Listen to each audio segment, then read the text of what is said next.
are here today. A lot of familiar faces here today, which is a testimony to the commitment the community has to the children of Youth for Tomorrow.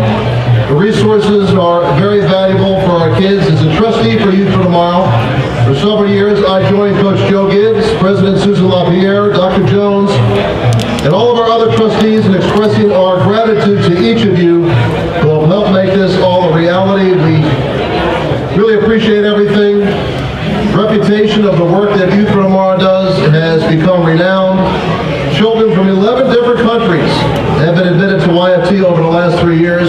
We broke ground in a chapel here earlier this morning, so it's all because of you and these efforts that the youth home has thrived. And now the founder of YFT and the chairman, Hall of Fame Coach Joe Gibbs.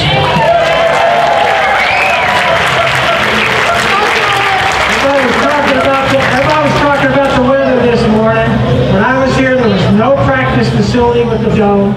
It was always outside. And I used to tell the players every day, it's Redskin weather, let's go. Hey, let's go what it is. So, hey, it is great. Thank you all for coming. And let me just share for a minute. I look around the room and I see so many of our group here that have been here, many of them 30 years, been a part of things. Gary Garzensi, Carl Berquist, Anthony Barber, Bruce Everly, Steve Tipton, Richard Norman, all you guys, everybody here. I miss a lot of people. I just want to tell you, a whole group, and I want to say this to this community. You guys, not me, no one else, you guys did this. And so this community did this.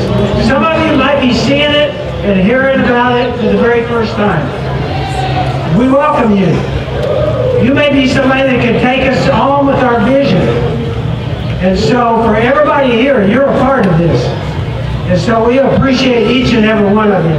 Let me just, before we start here, I want to share a little, some of you have heard me share this, but I think it puts us kind of in the right mindset of what we're going to do today. Because everything that you bid on, anything you can bid on here, you're helping young people. When the youth home first started, it was an idea. I was going downtown, and they had 2 condos down there where they were housing kids that were going through the court system. These kids were staying there, but they were going through the court system. So I go down and speak in the morning. After I'd gone down for a little while, different kids come and go. One kid that came in and sat in the room was a teenager, about 16 years old. Big kid, had a hoodie on. He sat in the room. Very first go around, never said a word. He got up and left. That happened for about 2 or 3 weeks.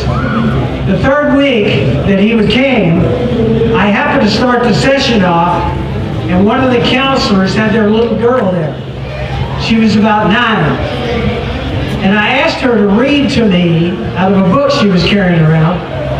Read to me one of your stories. And she kind of read for me there for about 5 or 10 minutes. And I said, hey, thank you for doing that. We had our session.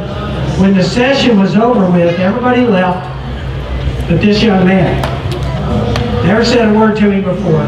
Walked up in front of me, had that hoodie on, was a big kid. And he said, if I could read, I wouldn't be here. And I looked at him, and about that time he started crying. He said, I can't read. He said, if I get a job application, I have to take it home and have somebody else fill it out. And I was standing there thinking, you know, how did this happen? So we started doing some research. Some of the people there wanted to try and get set up so we could help him. And the bottom line is, he had no parents, no parental guidance. He dropped out of school and did all kinds of trouble in school. And he wound up at 16 years old, not even be able to read. And at that point, he had made big mistakes. Where does somebody like that go to get a second chance? Think about that. Where can you send somebody like that? Where does a parent, if they're concerned about their young person, go to get help? Really, this place is a rare facility because it's geared to help young people 14 to 18 that are at risk that have fallen behind. We have a school here that goes year-round. We can double a normal school year. We teach godly principles. The most important thing we do, we teach our young people there's right and there's wrong. And it's listed right there for us in God's Word. And so I just say to you this morning, lots of times we get focused on auctions, money, things that are going on, trips, all this. This is about helping people. And I know each and every one of you is here this morning. You have a heart for young people. I just praise you. Ask us today as we ask you to support these young people. I appreciate and hope that that's what's going to happen.